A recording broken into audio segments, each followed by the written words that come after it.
Hi friends, எல்லோருக்கும் வணக்கம். எல்லோரும் எப்படி இருக்கீங்க? நல்லா இருக்கீங்களா? இன்றைக்கி அந்த கதையோட அடுத்த பகுதி தான் பார்க்க போகிறோம். அதுக்கு முன்னாடி நீங்கள் செய்ய வேண்டிய விஷயம் என்ன அப்படின்னு கேட்டிங்கன்னா, மறக்காமல் நம்ம சேனலை சப்ஸ்கிரைப் பண்ணிக்கோங்க.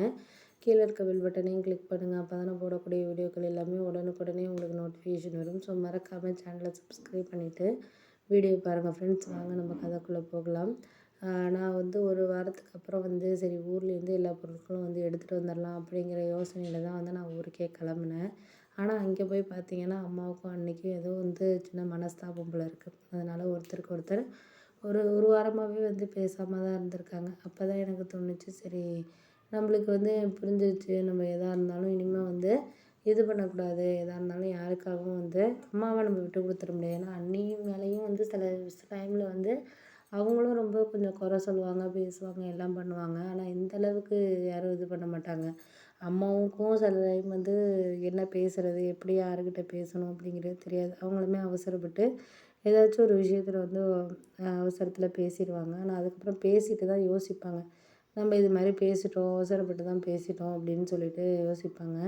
அப்போ தான் எனக்கு தோணுச்சு, சரி இவங்க பேசுகிறதுக்கான காரணங்கள் நம்மளுக்கு எந்த இதாக இருந்தாலும் ஒரு சில நேரத்தில் கொஞ்சம் மனசு இதாக யோசிக்கிறாங்க, பண்ணுறாங்க. ஆனால் அதையும் நம்ம எடுத்துக்கிட்டு ஓவர் கம் பண்ணி போனோம்னாலே நம்மளுக்கு எந்த ஒரு இதுவுமே கிடையாது அப்படிங்கிற மாதிரி எனக்கு தோண ஆரம்பித்ததுக்கப்புறம் தான் நான் புரிஞ்சுக்கிட்டேன். சரி இதுக்கு அடுத்தது நம்ம அவங்களையும் இவங்களையும் சேர்த்து நம்ம இது பண்ணக்கூடாது. முடிஞ்ச அளவுக்கு நம்மளால் என்ன இது பண்ண முடியுதோ அதை நம்ம இது பண்ணி தான் வாழ்க்கையில் கொண்டுட்டு போகணும் அப்படிங்கிற மாதிரி எனக்கு தோண ஆரம்பிச்சிச்சு.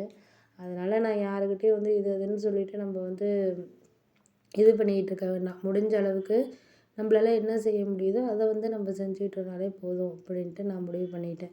அதனால் அவங்க அம்மாவுக்கும் நான் சப்போர்ட் பண்ணி பேசலை, அன்னைக்காகவும் பேசலை. ஏன்னா 2 பேரில் யாருக்கு ஒருத்தருக்கு பேசினாலும் ஒருத்தருக்கு ஒருத்தர் கோவம் வரும். ஏன்னா ஒருத்தர் இது பண்ணிவிட்டு ஒருத்தர் இது பண்ண முடியாது. அதனால் ஒருத்தருக்கு ஒருத்தர் இது பண்ணணுங்கிறதுனால நான் போயிட்டு சைலண்ட்டாக எதுவும் பொருள்லாம் வாங்கலாம் இல்லை. ஏன்னா எப்போதும் அண்ணியை அழைச்சிட்டு போனால் அவங்களும் சரியாக பேச மாட்டேன்ட்டாங்க.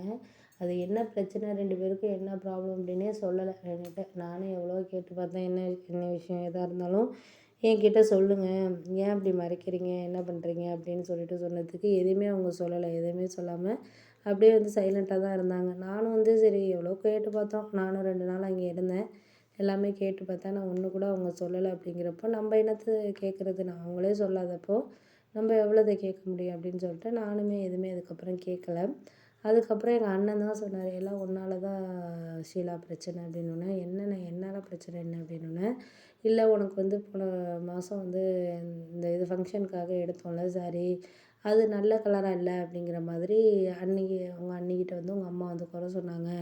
ஏன் அப்படி நீ ஷீலாவுக்கு இந்த மாதிரி எடுத்து கொடுத்துருக்குறீங்க அப்படின்னு சொல்லிட்டு சொன்னாங்கன்னொன்னே, நம்ம என்ன பண்ணுறது, நான் அந்த கலர் பிடிச்சதுன்னு தான் சொன்னேன் அன்னிக்கிட்ட. வீடியோ காலில் கேட்டதுக்கப்புறம் பிடிச்சிருக்குன்னு சொல்லி தானே நான் எடுக்க சொன்னேன். அதை ஏன் இவங்க ஏன் அப்படி இதை எடுத்துக்கிறாங்க அப்படின்னோடனே, அம்மாவை தான் உனக்கு தெரியும், அவள் மேலே எந்த தப்புமே கிடையாது. உன்கிட்ட கேட்டுட்டு தான் அந்த கலரே அவள் எடுத்தா. ஆனால் இது அம்மா என்ன புரிஞ்சுக்கிட்டு பேசாமல் ரொம்ப நல்ல கலராகவே எடுக்கலை, உனக்கெல்லாம் நல்ல கலராக எடுத்துக்கிட்டு இருக்க அப்படி இப்படின்னு சொன்னால் அவள் மனசு எவ்வளோ கஷ்டப்படும். இப்போ உன்னை கேட்காம அவள் போய் எடுத்துகிட்டு வந்திருந்தானா நானே பேசுவேன், ஏன் அவளை கேட்காம நீ எதுக்கு எடுத்தன, நீ நான் பக்கத்தில் இருந்தப்போ தான் நீ பார்த்து எடுத்த அப்படிங்கிறப்போ நமக்கு தெரியாதப்போ நம்ம இது பண்ண முடியாதுல்ல அப்படின்னோடனே, அது உண்மை தான். இருந்தாலும் எந்த நேரத்துலையும் எந்த விஷயமும் இருந்தாலும் நம்மளுக்கு அதுக்காக விஷயங்களை நம்ம கொஞ்சம் யோசித்து தான் நம்ம இது பண்ணணும்.